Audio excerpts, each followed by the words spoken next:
Ya, puji Tuhan, selamat pagi, selamat berjumpa kembali dalam kasih Kristus. Shalom. Shalom. Kalau pagi hari ini kita ada di rumah Tuhan, itu karena berkat Tuhan yang besar. Kasih karunia Tuhan dalam kehidupan kita semua, puji Tuhan. Mari kita akan mulai ibadah kita pagi hari ini dengan berdoa bersama-sama. Saya undang untuk kita berdiri bersama-sama, kita akan masuk dalam doa.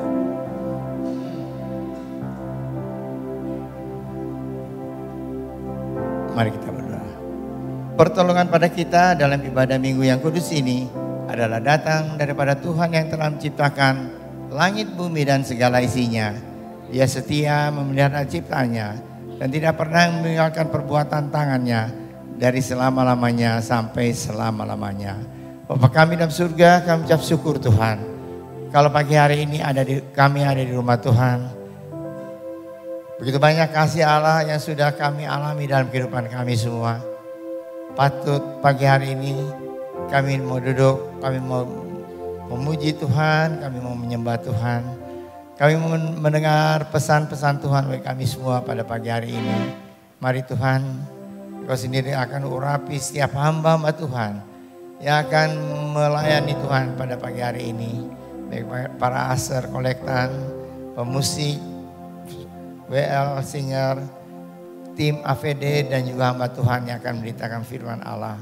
Mari Tuhan urapi dengan urapan khusus sehingga pelayanan kami semua boleh menjadi berkat bagi jemaat Tuhan dan mempermuliakan Yesus dalam ibadah ini.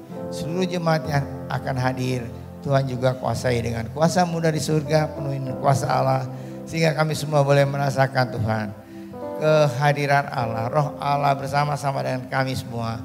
Baik dalam pujian, baik dalam penyembahan, baik pun dalam pemberitaan firman Tuhan. Terima kasih Bapa, saudara-saudara kami yang dalam perjalanan antar mereka Tuhan. Tibakan tempat ini, kumpulkan kami bersama, berkati kami bersama-sama. Terima kasih Bapa, percaya Tuhan sudah mendengar doa kami ini yang kami naikkan dalam nama Tuhan Yesus Kristus yang menjadi juru selamat kami yang hidup. Mari semua yang mengasihi Tuhan, kita sama-sama katakan Amin. Shalom. Puji Tuhan Bapak Ibu Saudara yang dikasih Tuhan. Selamat berbakti. Kita mau memuji memuliakan Tuhan. Kita mau angkat pujian. Kami terima kuasa-Mu. Amin.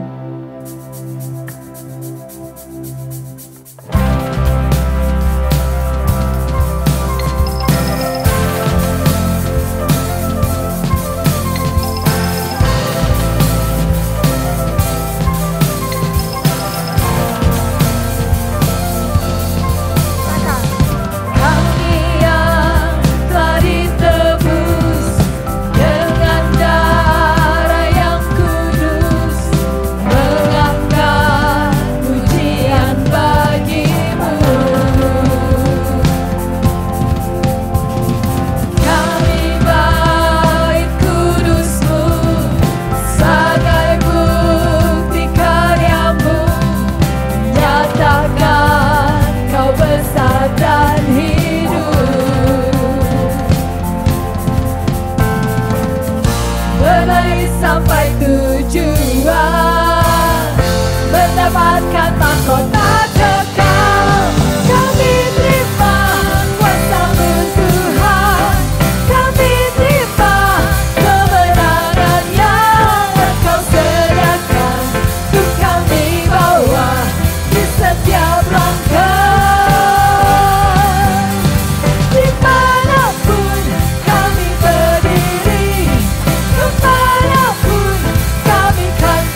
kota kekal.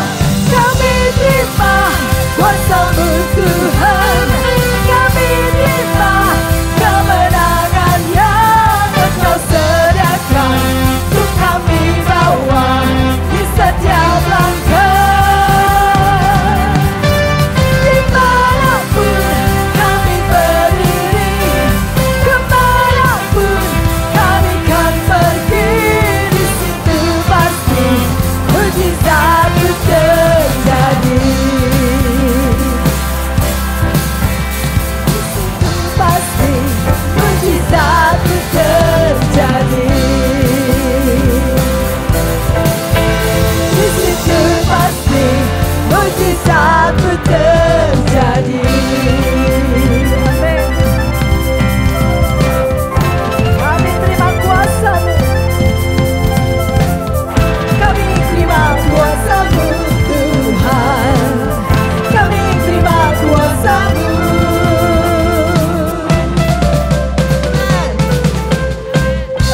Haleluya. Saya yakin jemaat di tempat ini adalah jemaat yang menerima kuasa dari Tuhan, amin. Ada jemaat yang menerima kemenangan dari Tuhan, amin. Karena Dia adalah Allah yang berkuasa. Ada kuasa dalam namanya Tuhan, amin saudara. Come on, yuk. Hey, tepuk tangan yuk. Dia adalah menara yang teguh, Dia kota perlindungan. Kami bersyukur punya Engkau Tuhan, amin.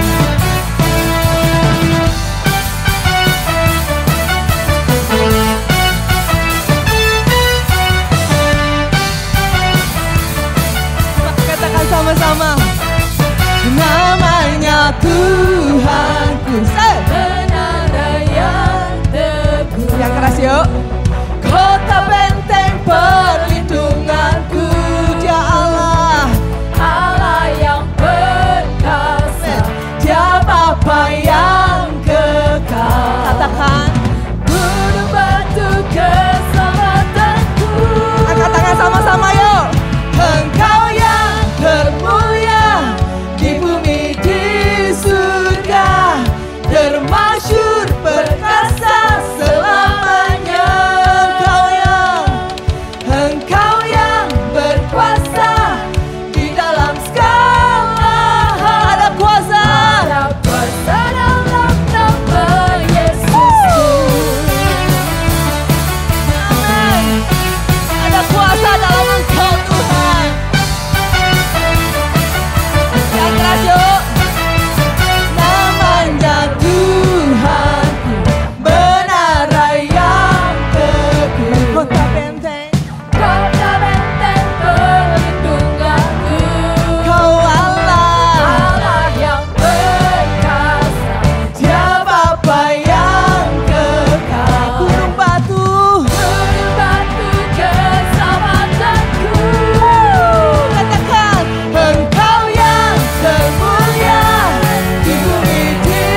Saya mau minta tolong ditampilkan kata-kata lagu ini. Kita udah pernah nyanyikan lagu ini 2 minggu lalu ya.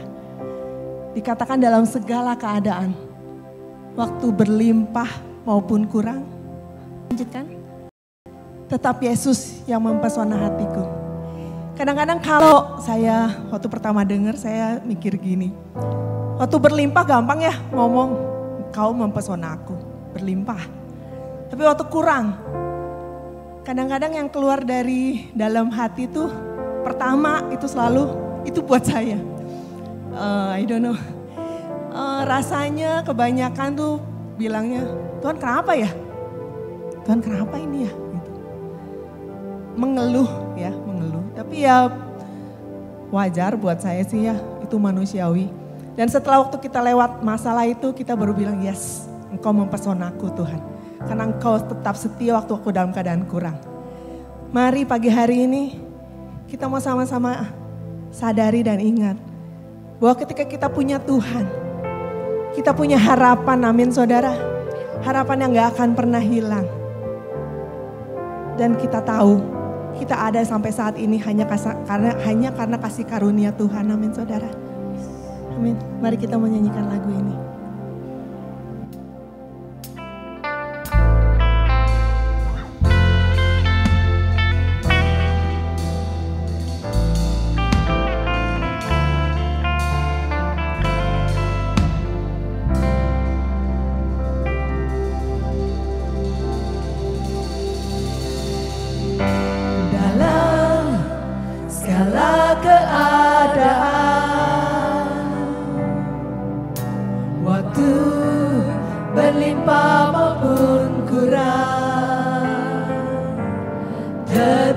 Yesus yang mempesona hatiku. Dia beri damai dan kesempatan baru. Di setiap musim kehidupan, waktu ku kuat maupun lemah, tetap Yesus yang mempesona hatiku. Dia beri hidup dan kesempatan baru. Mari katakan sekali Yesus. Sekali Yesus, selamanya Yesus.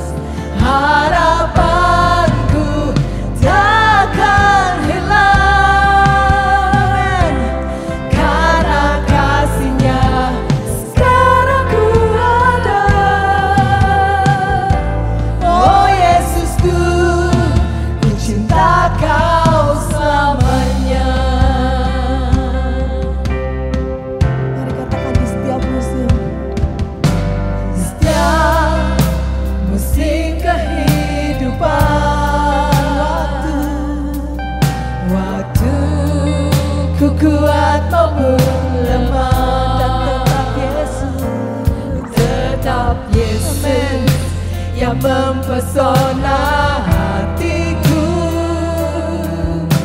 Dia beri hidup dan kesempatan baru.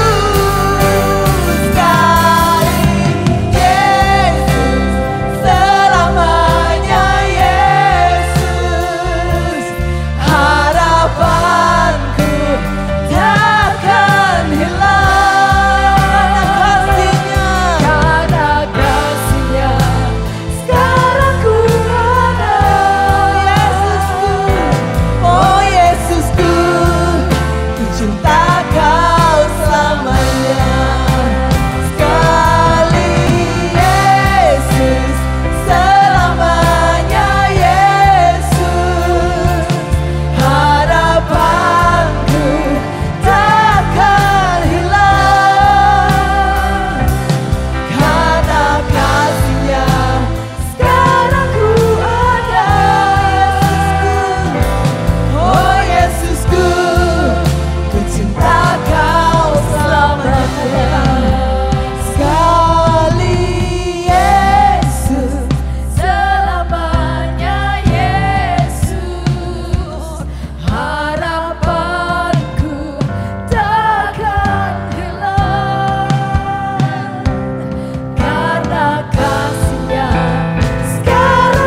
you Tuhan. Terima kasih Tuhan. Karena kasih karunia-Mu kami ada sampai hari ini Tuhan. Itu bukan karena kekuatan kami. Tapi karena kasih setia-Mu dan kasih karunia-Mu dalam hidup kami Tuhan. Kami ada sampai hari ini Bapa. Sungguh kami mau belajar untuk kami punya iman. Waktu keadaan kami tidak enak Tuhan. Kami tahu kami punya Tuhan. Ya, karena kami punya Tuhan, kami punya harapan yang tidak akan pernah hilang Bapa. Terima kasih Tuhan. Kami rindu segala pujian penyembahan kami itu menyenangkan Engkau Tuhan. Karena hanya Engkau yang dipermuliakan di tempat ini Tuhan dan ditinggikan Bapa. Kalau sebentar kami akan memberikan persembahan. Allah mau mengajarkan kami untuk kami bisa memberikan yang terbaik Tuhan. Karena Engkau telah memberikan yang terbaik dalam hidup kami Bapa. Kalau sebentar kami akan mendengarkan pujian dari paduan suara Sion juga Tuhan. Kami tahu kami akan diberkati lewat lagu yang dinyanyikan Bapa. Terima kasih Tuhan. Kami mau serahkan semuanya ke dalam tangan-Mu.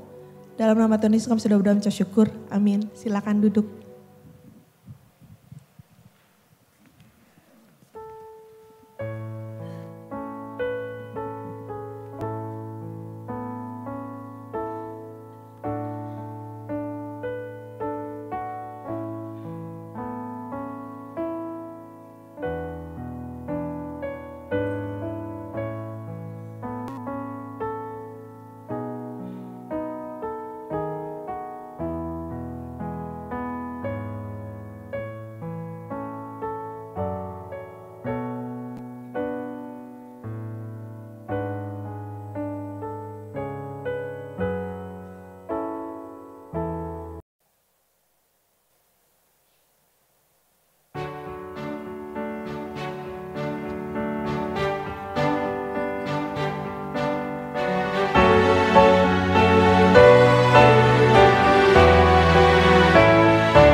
Ya puji Tuhan saudara, sebelum kita akan merenungkan firman Tuhan, mari kita akan berdoa bersama-sama. Bapa dalam surga, terima kasih Tuhan untuk berkat Tuhan untuk kami semua. Makasih kalau pagi hari ini kami boleh ada di rumah Tuhan beribadah bersama-sama. Kami sudah memuji Tuhan, menyembah Tuhan. Kami akan sekarang duduk dan tenang untuk mendengar pesan-pesan Tuhan bagi kami semua. Terima kasih Tuhan. Tolong kami semua, kuasa Roh Kudus yang akan mimpin hamba-Mu untuk menerangkan firman Tuhan ini dengan kata-kata yang sederhana, supaya kami semua boleh mengerti dan lebih dari itu kami mau lakukan dalam kehidupan kami sehari-hari. Terima kasih Bapa, rapi hamba-Mu, rapi kami semua dengan kuasa-Mu dari surga. Sekali lagi kami menyerahkan pemberitaan firman Allah ini ke dalam tangan Tuhan. Dalam nama Tuhan Yesus Kristus, kami sudah berdoa dan mengucap syukur. Amin. Teman-teman minta maaf saudara, suara saya agak sedikit belum normal. Sebab dari sudah seminggu ada sedikit gangguan di suara ya. Puji Tuhan, pagi hari ini kita akan bersama-sama merenungkan firman Tuhan yang terdapat di dalam Matius 5 ayat yang 7. Tentu di dalam, kalau saudara baca di dalam Alkitab saudara yang sekarang TB1 itu tertulis, berbahagialah orang yang murah hatinya, karena mereka akan beroleh kemurahan.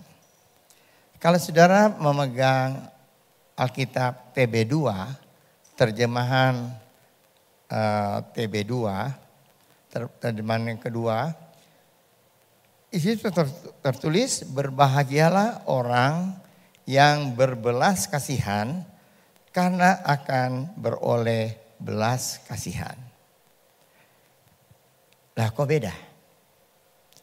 Bedanya di sini yang pertama adalah murah hati, berbahagialah orang yang murah hatinya, mereka akan beroleh kemurahan. Dan kedua, berbelas kasihan karena mereka akan beroleh belas kasihan. Saudara, dua ajaran Yesus yang terpopuler ya, selain doa Bapa kami ya, adalah ucapan bahagia. Dua-dua ditulis di dalam Matius pasal 7. Pada waktu banyak orang berkumpul, Yesus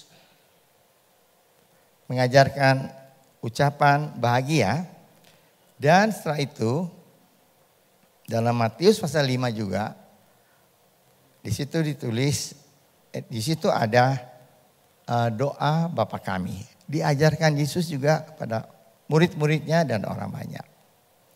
Nah, pagi hari ini, ucapan bahagia ini pertama ditulis murah hati. Murah hati. Kalau murah hati itu artinya orang yang generous, jadi mudah memberi. Ya. Kalau gitu murah hati dengan belas kasihan itu bedanya tuh sedikit sekali. Kalau murah hati, ya next selanjutnya. Kalau murah hati yaitu sifat seorang yang suka memberi, menolong, atau berbagi tanpa pamrih, murah hati. Lebih berfokus pada tindakan memberi ya, dan kebaikan hati. Contoh dalam Alkitab ditulis, orang yang murah hati akan diberkati karena ia membagikan rezekinya kepada orang miskin. Nah kalau belas kasihan itu adalah rasa iba dan kepedulian terhadap penderitaan orang lain yang disertai dengan tindakan yang nyata untuk menolong. Lebih berfokus kepada empati, simpati, empati, dan pengampunan. Dalam Alkitab tulis dalam Matius 9:36, Yesus melihat orang banyak dan dia menaruh belas kasihan. Jadi saudara, belas kasih atau murah hati itu lebih banyak tentang berbicara tentang memberi. Ya.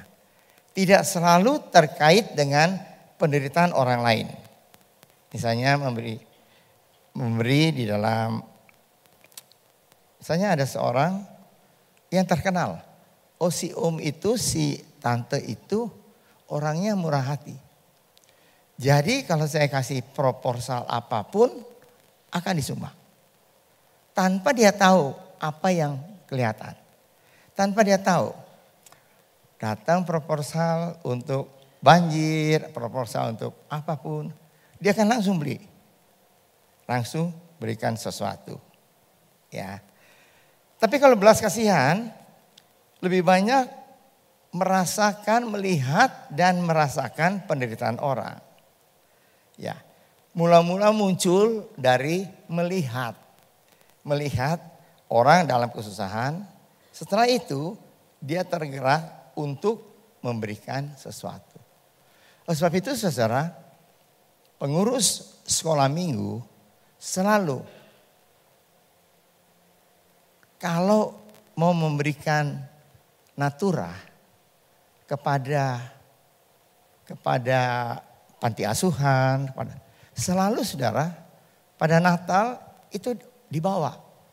Anak-anak itu dibawa ke panti asuhan dan mereka mulai diterangkan oleh ibu gurunya, bapak gurunya. Ini loh anak-anak yang orang tuanya mereka tidak punya orang tua atau mereka begitu sederhana, begitu tidak punya apa-apa. Jadi kita bantu. Jadi anak-anak itu, anak sekolah minggu kita bawa untuk mereka lihat. Sehingga ada belas kasihan yang timbul. Jadi bukan cuma diterangkan di kelas. Begini kita mesti murah hati, kita kasih. Siapa yang punya? Angkat tangan siapa yang punya uang. Terus ada anak. Oh kamu kok banyak uangnya dari mana? Oh kalau dikasih uang untuk jajan saya simpen. Saya simpan sebagian dan saya kasih. Tidak melihat saudara. Guru sekolah minggu tidak hanya demikian. Tapi sekali lagi mereka mengajak anaknya supaya melihat sehingga timbul belas kasihan. Nah itu bedanya. Jadi belas kasihan kalau kita melihat konteks ayat.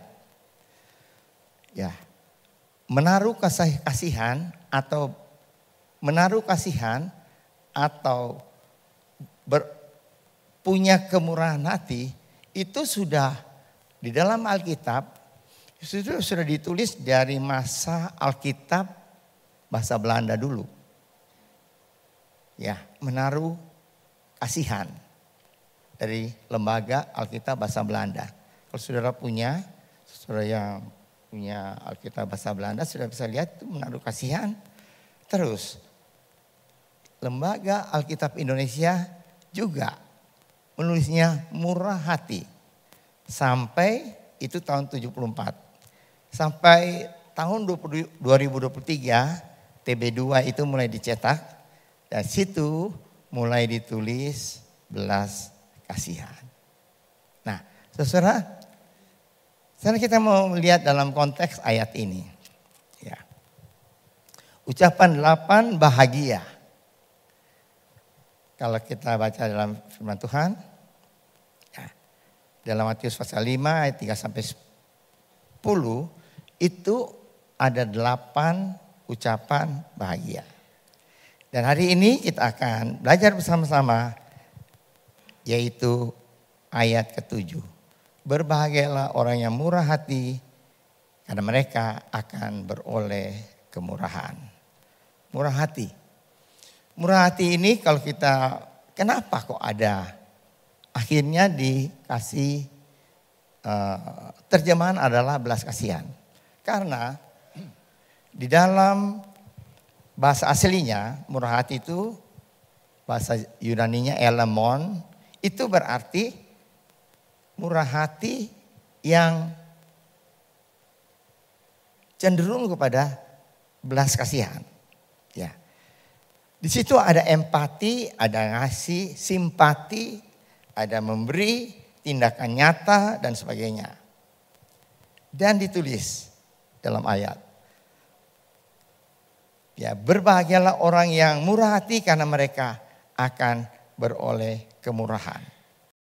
Beroleh kemurahan. Kemurahan di situ ditulis juga elamon, kemurahan dari Allah. Kemurahan dari Allah itu bukan cuma dia memberikan tubuh yang sehat, dia memberikan apa yang kita butuhkan, tidak saudara. Kemurahan dari Allah yang tulis itu adalah belas kasihan Allah. Terutama belas kasihan untuk melihat umatnya pada penghukuman terakhir. Pada penghukuman terakhir kita tahu bersama-sama di dalam Wahyu, di situ tulis ada pengadilan terakhir. Pengadilan Allah. Di situ Allah sendiri turun untuk mengadili semua orang yang berdosa, yang sudah diselamatkan di situ saudara. Dan kemurahan Allah ini sudah ditulis dari perjanjian lama. Seperti ada ayat yang tertulis, terhadap orang yang setia engkau berlaku setia. Terhadap orang yang tidak bercela engkau berlaku orang bercela. Jadi kemurahan Allah sudah dinyatakan. Kita banyak sekali contoh dalam perjanjian lama sampai perjanjian lama yang menyatakan bahwa Allah itu begitu murah hati. Ya, begitu murah hati. Kita tahu berapa kali bangsa Israel memberontak kepada Tuhan, pada Allah Yehova. Tapi seberapa banyak kali mereka memberontak, mereka diampuni. Ada kemurahan dari Allah untuk mengampuni dosa mereka. Ya, saudara-saudara, dan kalau kita melihat di dalam perjanjian baru, itu perjanjian lama. Perjanjian baru sekarang. Kalau saudara membaca di dalam Lukas 7 ayat 13. Di situ ditulis bahwa satu kali pada satu saat di satu kota kecil, kota Nain. Pada saat itu ada dua rombongan besar. Satu rombongan yang penuh dengan sukacita dan di situ terlihat ada Yesus. Karena di mana Yesus ada, pasti rombongannya cukup banyak. Mereka bersuka cita, mereka memuliakan Tuhan karena Tuhan melakukan banyak mujizat dan membantu orang-orang yang perlu. Ya. Tapi di sebelah di jalan itu, arah yang berlawanan, ada satu rombongan yang penuh dengan duka cita. Kenapa? Kalau saudara baca di dalam dalam Lukas pasal 7 tadi, ya. Karena di situ ada rombongan kedukaan. Siapa yang meninggal? Di situ ada seorang ibu yang menangis, meraung-raung mungkin oleh sebab dia sudah tidak punya harapan sama sekali. Karena apa? Karena yang meninggal itu adalah anak laki-laki satu-satunya. Wanita itu seorang janda. Nah, di budaya Yahudi, kalau seorang janda tidak punya anak laki-laki, maka hidupnya pasti akan susah. Karena tidak ada yang menjamin lagi dia. Dia akan disisihkan oleh masyarakat. Sehingga banyak kali disisihkan dan orang tidak peduli. Sehingga dalam surat-surat Petrus ya di dalam Roma ke belakang, itu banyak sekali Paulus, surat-suratnya Paulus, di situ sering kali Paulus menasihatkan supaya memelihara para janda. Kenapa? Karena memang kehidupan mereka itu tidak punya masa depan sama sekali. Apalagi ini anak laki-lakinya meninggal. Rombongan berpapasan, saat itu Yesus bilang berhenti. Dan apa yang Yesus lakukan? Dia menunjukkan belas kasihannya. Dia bilang waktu berhenti dan dia pegang itu usungan. Padahal saudara, orang Yahudi kalau memegang orang mati, usungan, peti mati atau mereka diusung tuh, itu adalah najis. Tapi karena belas kasihan Yesus, dia pegang, usungan diturunkan dan dia berkata, "Hai anak muda, bangkit." Anak itu bangkit. Aduh, begitu sukacitanya ibu tersebut. Karena Yesus berbelas kasihan. Kalau saudara baca dalam Yohanes pasal 8 ayat 11, itu juga sama. Seorang wanita berlutut atau duduk, tidak ditulis posisinya. Tapi setelah Yesus mengangkat muka, melihat wanita itu, terus dia berkata, "Apa ada lagi orang yang mau melempar kamu dengan batu?" Tidak ada. Mereka semua sudah pergi. Terus Yesus berkata apa? "Aku juga tidak akan menghukum kamu. Tapi jangan berbuat dosa lagi." Nah, saudara, kita lihat sini. Bahwa belas kasihan itu melebihi dari sekedar murah hati. Ya.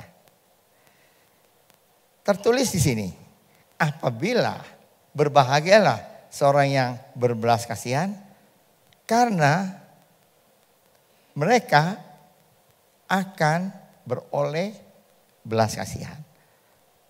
Murah hati karena mereka akan beroleh kemurahan. Di sini kalau kita baca saudara, berbahagia seorang yang berbelas kasihan. Kalau saya berbelas kasihan, maka Allah akan berbelas kasihan pada saya.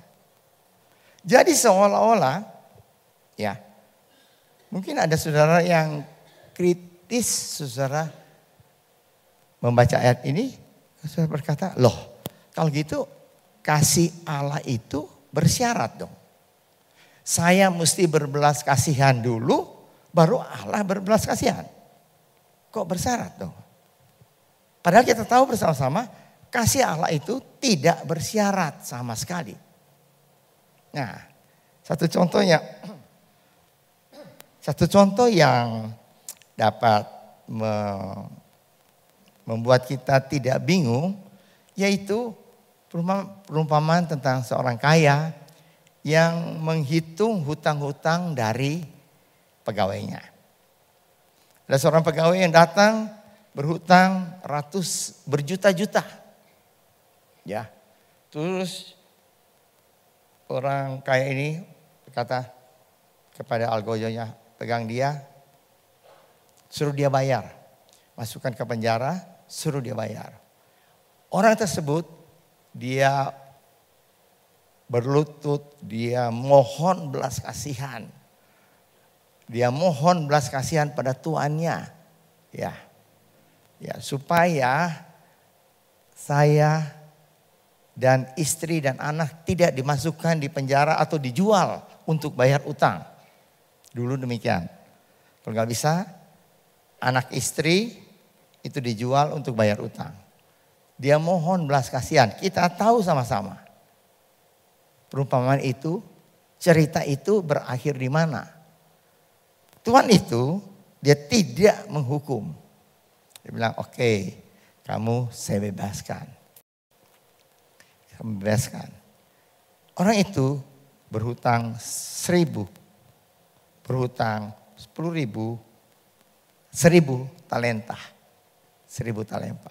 Waktu dia keluar dari tempat raja, tempat tuannya, dia bertemu dengan sesama hamba yang berhutang pada dia 100 dinar. Terus dia berkata, bayar utangnya. Bayar utangnya.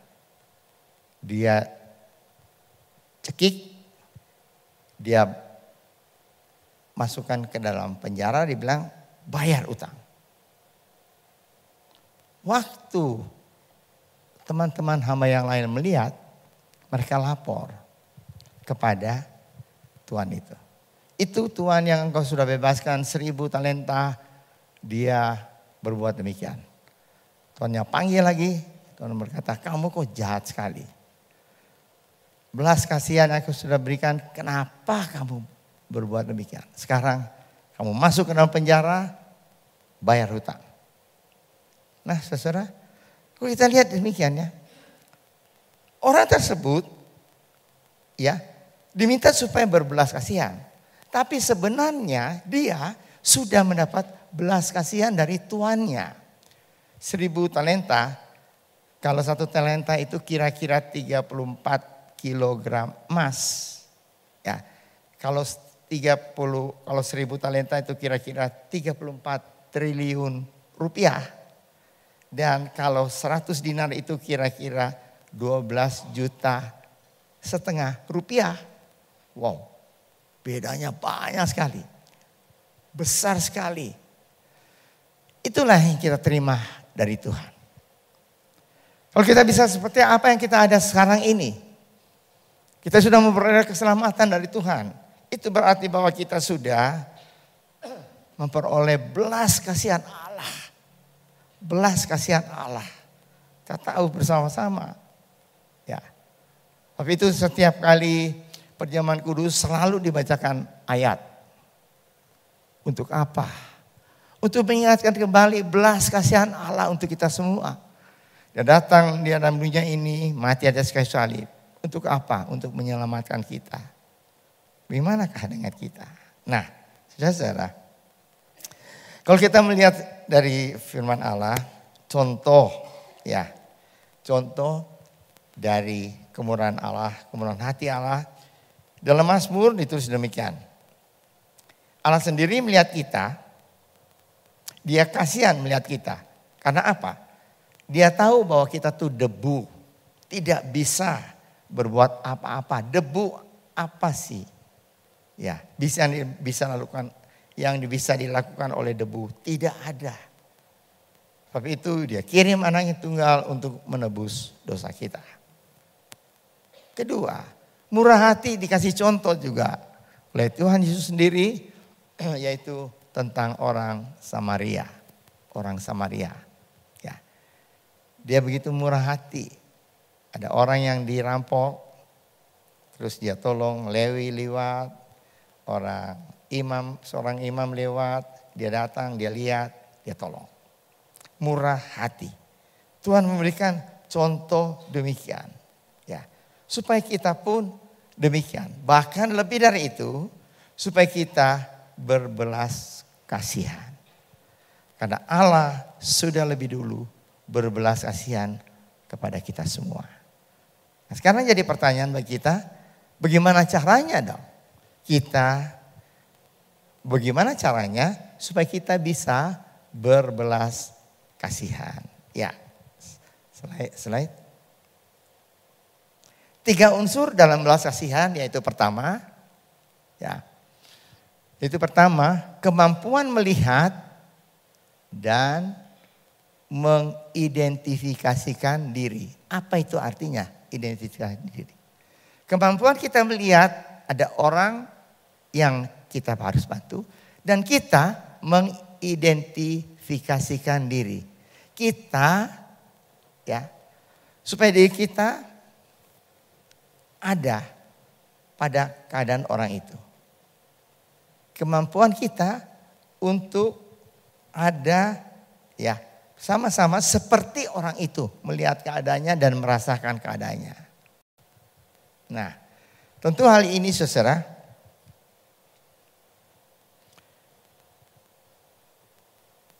Bagaimana caranya kalau kita bisa melihat, kita bisa menjadi seperti orang itu. Kita bisa mengidentifikasi diri kita. Hidup kita bisa menyatu, ya, menyatu dan memperhatikan seperti orang itu memperhatikan keadaannya. Ya. Nama saudara, itu kita bisa baca di dalam, ya selanjutnya, slide. Kita bisa baca di dalam Yakobus pasal 1 ayat 23 sehingga 25. Di situ ditulis tentang kalau kita melihat seseorang yang dalam keadaan harus dibantu, ya, dan kita hanya melihat sepintas lalu, maka itu akan lupa. Yakobus ini menulis seperti seorang melihat di cermin. Cuma lihat sebentar, dia pergi, dia lupa apa yang dia lihat tentang dirinya. Apa yang dia lupa, apa yang dia lihat, dia lupa apa yang dia lihat.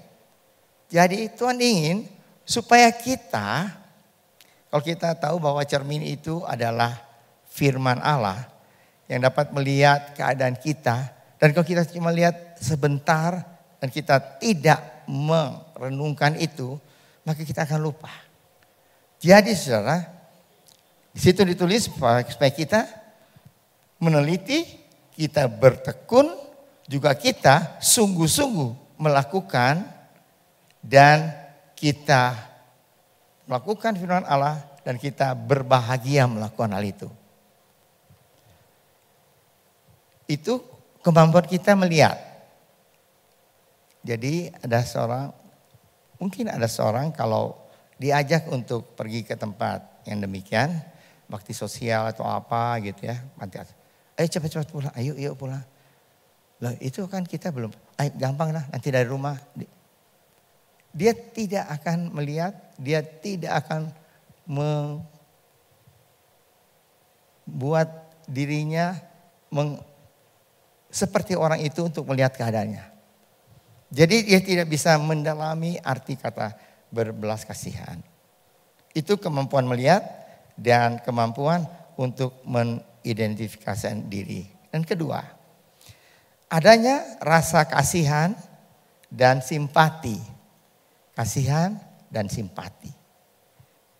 Ada contoh yang sangat indah dalam firman Tuhan, yaitu apa yang dikerjakan oleh Yusuf.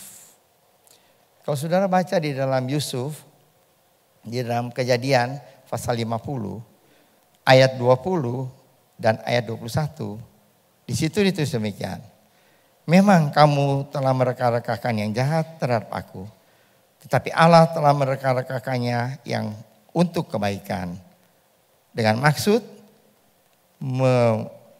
lakukan seperti yang terjadi sekarang ini, yakni memelihara hidup suatu bangsa yang besar. Sebab itu jangan takut, aku akan menanggung makanmu, makan anak-anakmu juga. Demikianlah ia menghibur mereka dan menenangkan hati mereka dengan perkataannya.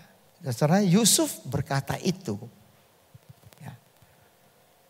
Kalau kita bayangkan saudara, pada umur 17 tahun, oleh saudara-saudara yang ada di depannya, dia dijual. Ya, dia dijual, tadinya dimasukkan ke sumur, diangkat, dijual supaya jangan dibunuh katanya. Dia jual, setelah itu dia menjadi budak 17 tahun. Dan kita tahu bersama-sama bahwa akhirnya dia menjadi Perdana Menteri di Mesir, orang kedua di Mesir. Waktunya itu, waktu dia menjadi Perdana Menteri, dia berumur 30 tahun. Artinya 17 tahun. Artinya 13 tahun. Dari dia dijual dan dia menjadi Perdana Menteri. Orang yang berkuasa sekarang. Dan siapa yang menjual itu? Yang di depannya saudara. Orang-orang itu, kakak-kakaknya itu yang menjual dia.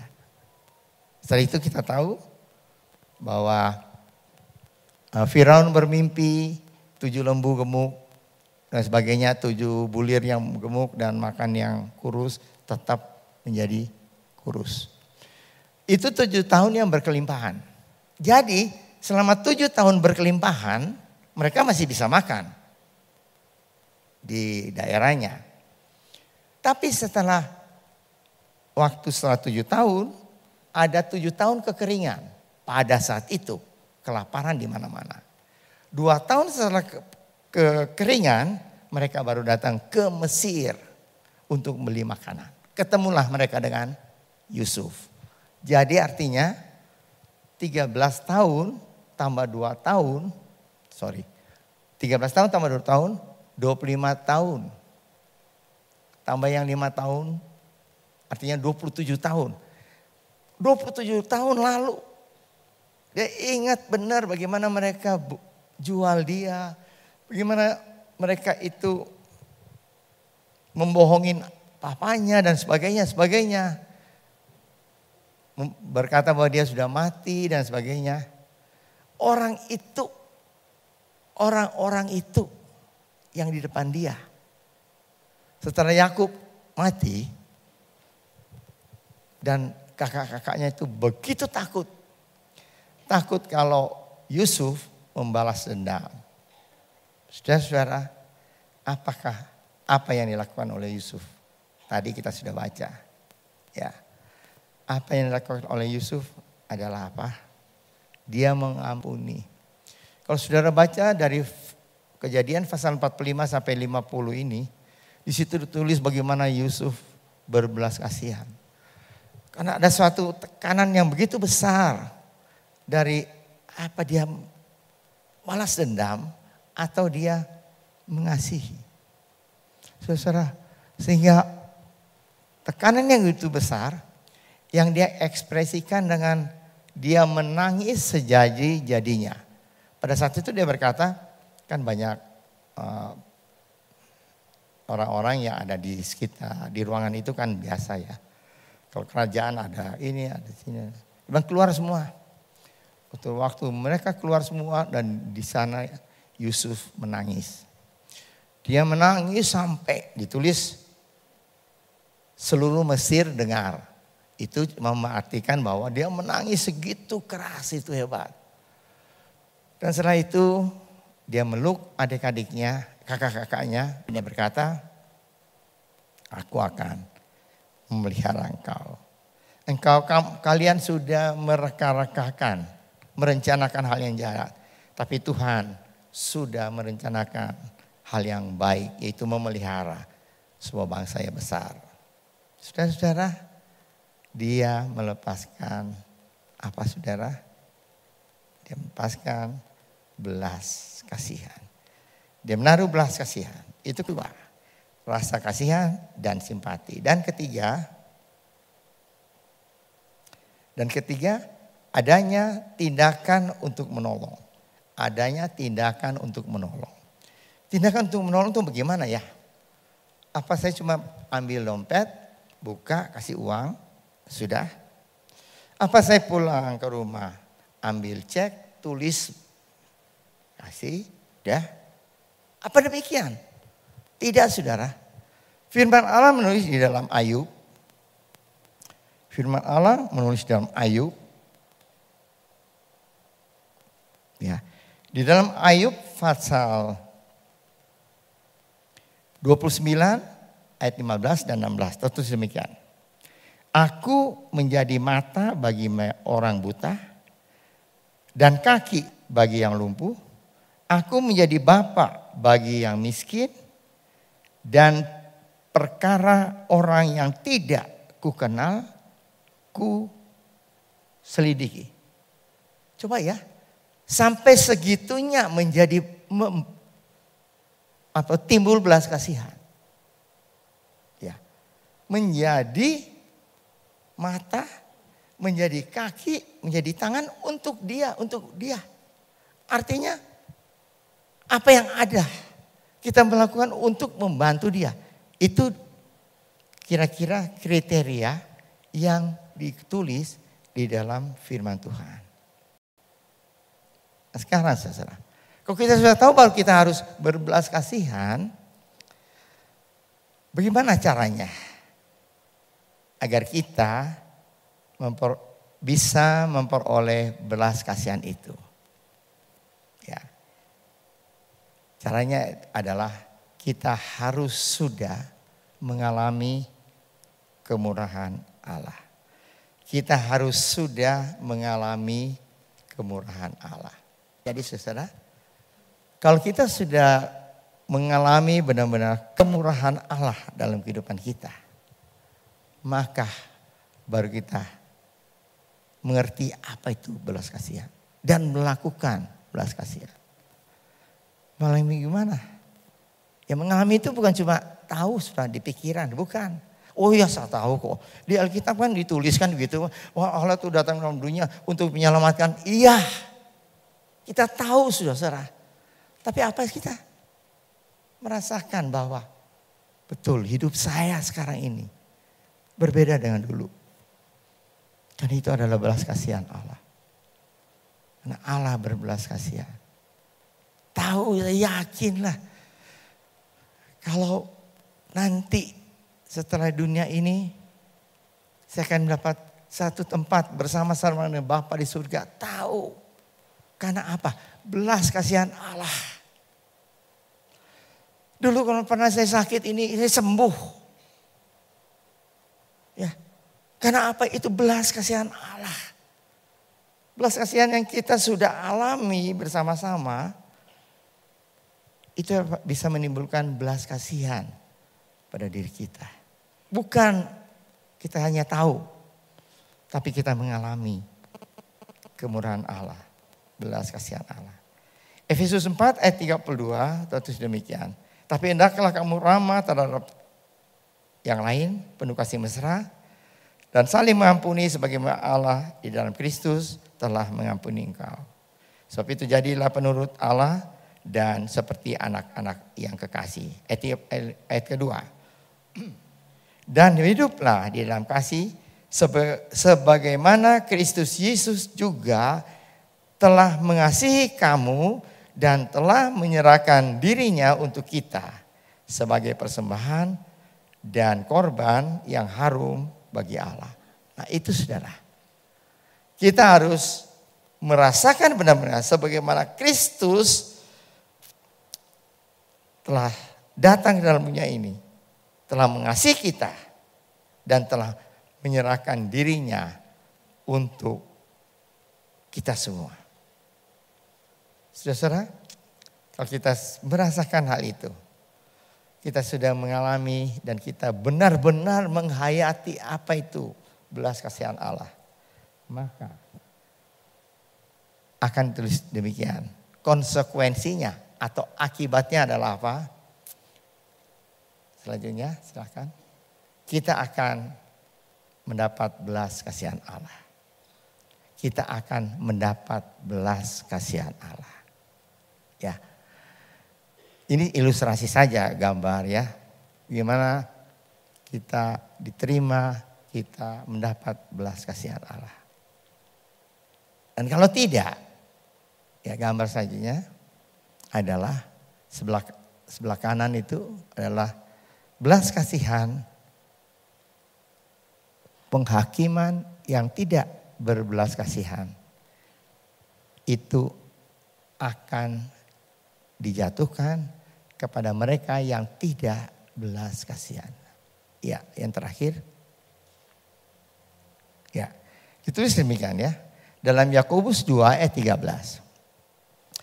Sebab penghakiman yang tidak berbelas kasihan, penghakiman yang tidak ada belas kasihannya itu di mana? Ya neraka itu sudah saudara, jelas. Akan berlaku atas orang yang tidak berbelas kasihan.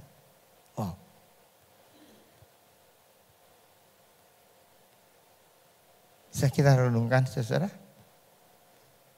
Sebab penghakiman yang tidak berbelas kasihan, yaitu penghakiman Allah sendiri yang tidak belas kasihan, itu tidak ada pengampunan, neraka. Itu penghakiman yang tidak berbelas kasihan. Akan berlaku atas orang yang tidak berbelas kasihan. Tetapi belas kasihan akan menang atas penghakiman.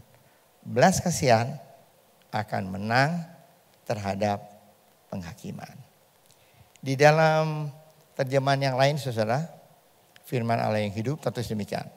Karena tidak akan ada belas kasihan bagi mereka yang tidak menaruh belas kasihan.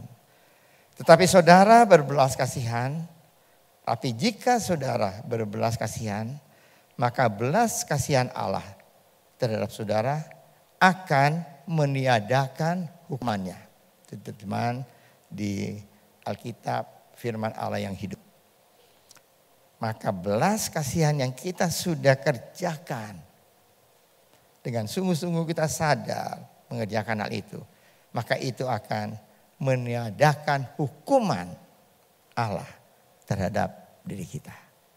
Mari saudara, kita minta kekuatan dari Tuhan sendiri untuk melakukan hal ini. Mungkin mudah diucapkan, belas kasihan, murah hati. Tapi Tuhan inginkan supaya kita berbelas kasihan, supaya Allah sendiri berbelas kasihan kepada kita semua. Kiranya Tuhan memberkati kita semua. Amin. Mari saudara, saya undang untuk kita berdiri bersama-sama. Saya undang untuk musik dan well singer. Kita akan menyanyi satu kor, yaitu kemurahan-Mu lebih dari hidup. Kemurahan Allah lebih dari hidup.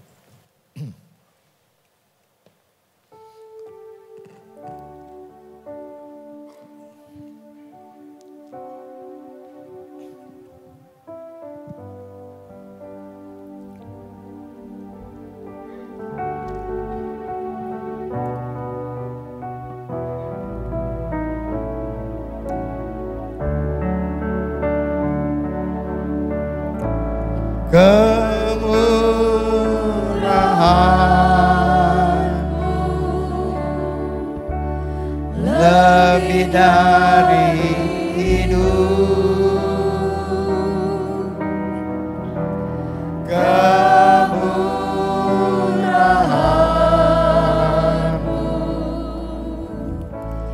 lebih dari hidup, maka lidah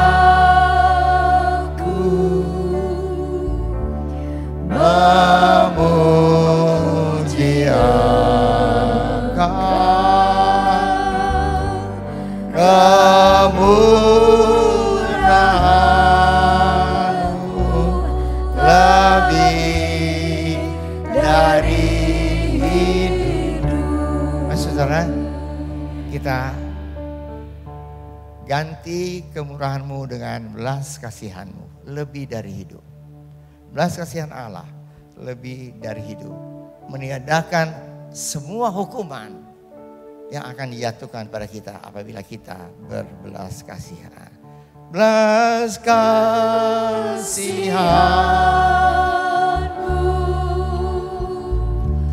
lebih dari hidup.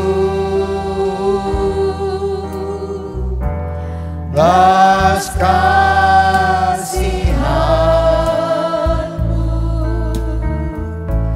lebih dari hidup, maka lidahku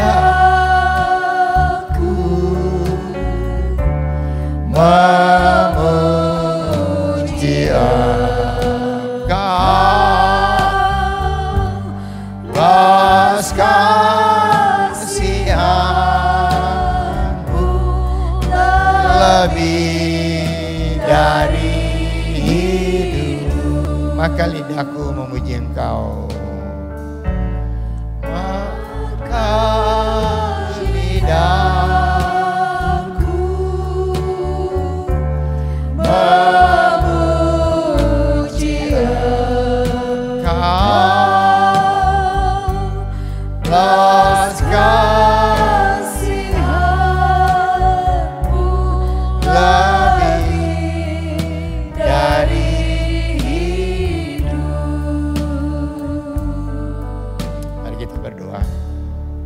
dalam surga, kami ucap syukur Tuhan. Kami sudah menerima kemurahan-Mu, karena kami sudah menerima belas kasihan-Mu dalam kehidupan kami. Kalau kami boleh ada seperti apa yang kami ada sekarang ini, itu karena belas kasihan Tuhan tercurah dalam kehidupan kami. Siapa kami Tuhan? Kami adalah orang-orang yang patut dihukum. Kami adalah orang-orang yang patut dibinasakan. Tapi belas kasihan Tuhan membuat kami hidup sampai sekarang ini. Terima kasih Tuhan. Terima kasih untuk berkat Tuhan dan kami. Terima kasih untuk kemurahan Tuhan. Terima kasih untuk belas kasihan Tuhan dalam kehidupan kami. Kami mau mengucap syukur tiap-tiap saat dalam kehidupan kami. Apapun yang kami hadapi, kami tahu Tuhan, Engkau tetap sama mengasihi kami semua. Terima kasih Bapa untuk berkat Tuhan. Percaya Tuhan, firman Tuhan sudah disampaikan. Itu boleh menjadi pegangan hidup kami semua. Supaya kami tahu apa yang harus kami lakukan dalam dunia ini. Untuk orang-orang sekitar kami. Supaya kami boleh Tuhan ada belas kasihan dalam kehidupan kami semua. Karena Engkau akan berbelas kasihan kepada orang-orang yang sudah melakukan hal itu. Terima kasih Bapak. Percaya Tuhan Kau sudah mendengar doa kami. Dalam nama Tuhan Yesus Kristus. Kami sudah berdoa dan mengucap syukur. Amin. Silakan duduk. Saudara, hari ini sebelum ada pengumuman, kita akan mendengar kesaksian dari yang berhari ulang tahun. Ya, Ibu Gembala, Tuhan berkati 1 tahun lagi dalam kehidupannya. Puji Tuhan. Pertama-tama saya mengucap syukur, berterima kasih kepada Tuhan Yesus Kristus yang sampai saat ini selalu memelihara, menyertai dan menjaga saya pribadi, juga seluruh keluarga besar kami.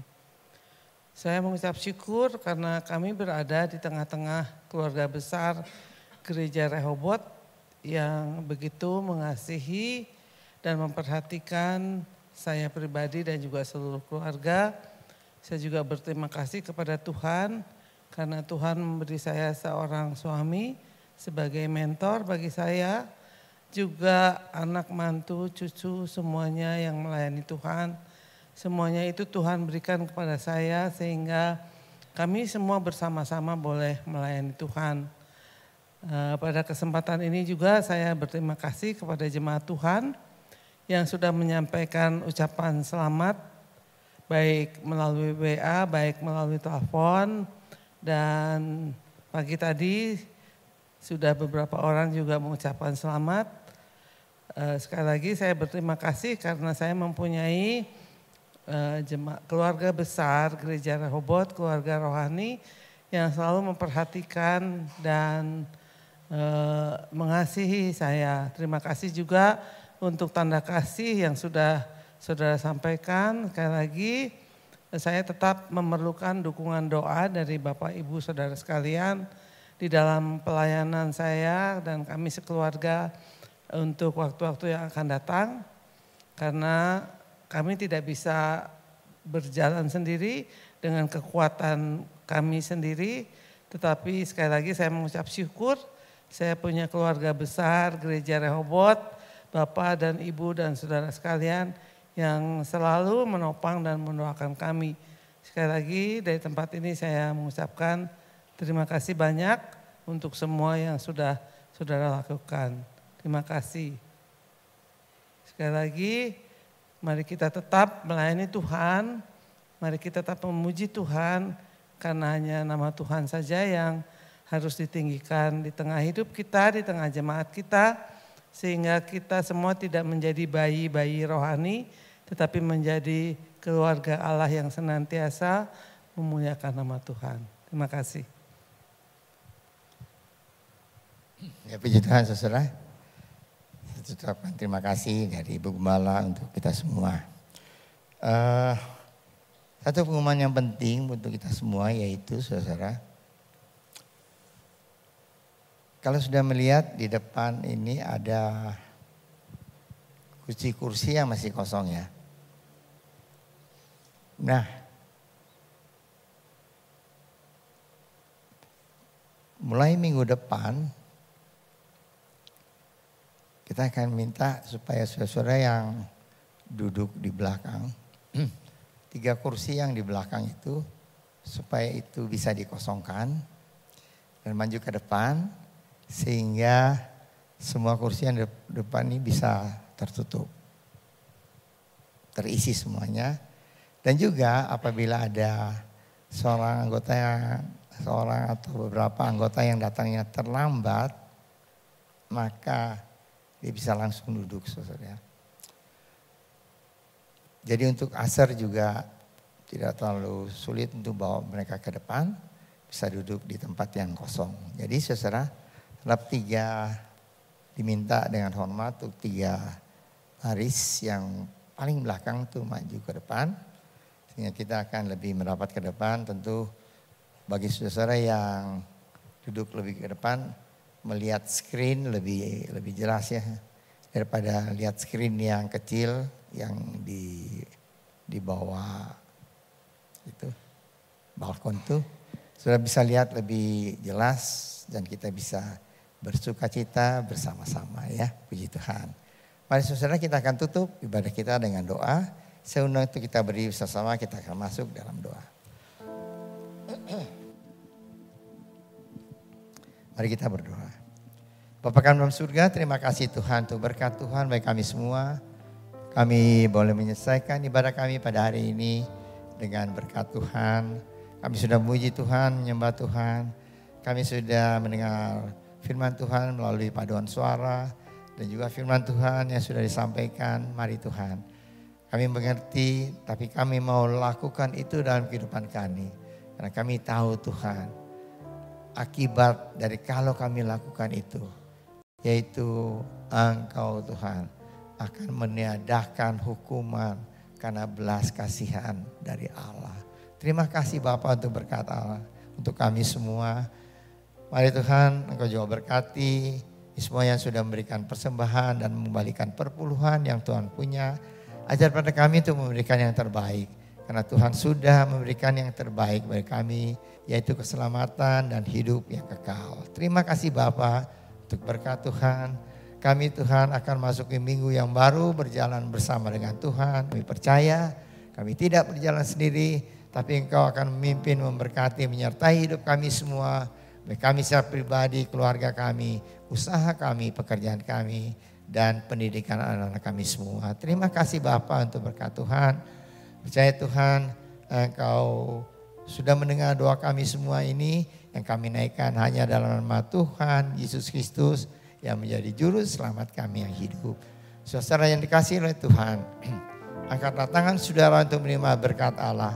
Arahkan hati saudara kepada Tuhan dan hadirat-Nya. Maka berkat Allah memenuhi hidup saudara. Amin. Berkat Allah memenuhi keluarga saudara. Amin. Berkat Allah memenuhi kesehatan saudara. Amin. Berkat Allah memenuhi pekerjaan saudara. Amin. Dan jadilah berkat dimanapun saudara berada. Amin. Saudara terimalah berkat dari Allah Bapa, kasih karunia dan damai sejahtera dari Tuhan Yesus Kristus dan persekutuan Allah Roh Kudus menyertai saudara sekalian mulai hari ini sehingga Maranatha.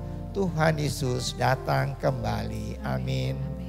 Bapa, terima kasih.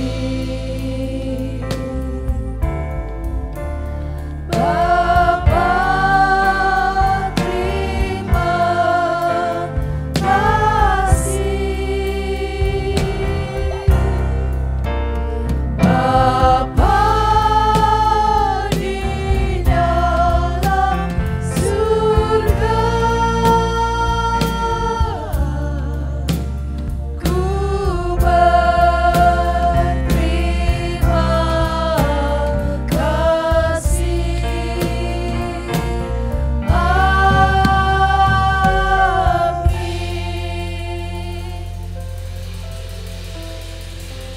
Tuhan, terima kasih buat kehadirannya. Sampai berjumpa minggu depan. Tuhan Yesus memberkati kita semua.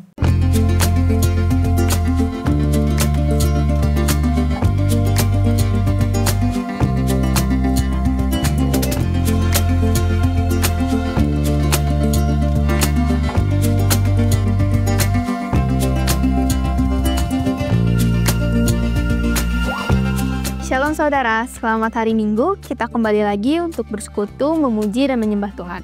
Buat Anda yang baru pertama kali hadir, selamat datang dan selamat beribadah.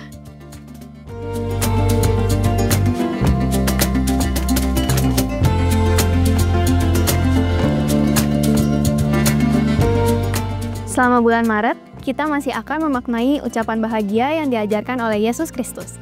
Hadiri ibadah setiap minggunya untuk mendapatkan seri ini secara utuh. Mari bergabung dalam kelompok kecil Sharon, belajar lebih dalam dengan Biblical Night dan Pastor Corner. Hadiri juga ibadah tengah minggu. Tuhan Yesus memberkati kita semua. Saudara, sebagai orang Kristen, kita diajarkan untuk mengampuni orang yang bersalah kepada kita. Namun, kita mengetahui bahwa mengampuni bukanlah hal yang mudah. Lalu bagaimana kita melakukannya? Saudara, dalam pertemuan Pastor Corner bulan Maret, kita akan berdiskusi tentang pengalaman Pendeta Gunawan Wirianto tentang melepaskan pengampunan. Pertemuan akan diadakan pada Kamis 6 Maret 2025 melalui Zoom meeting pada pukul 7 malam. Sampai jumpa, Tuhan Yesus memberkati.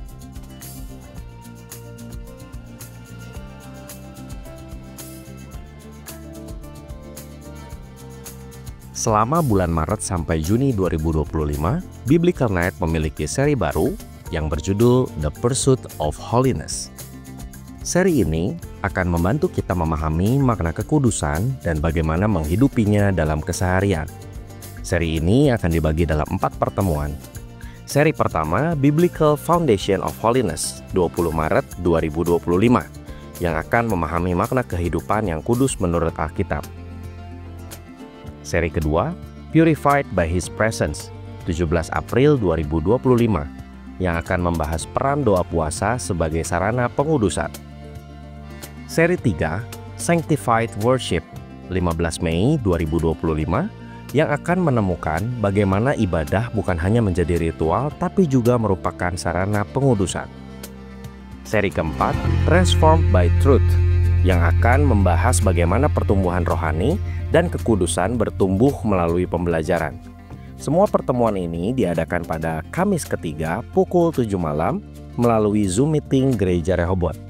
Mari jangan lewatkan setiap serinya.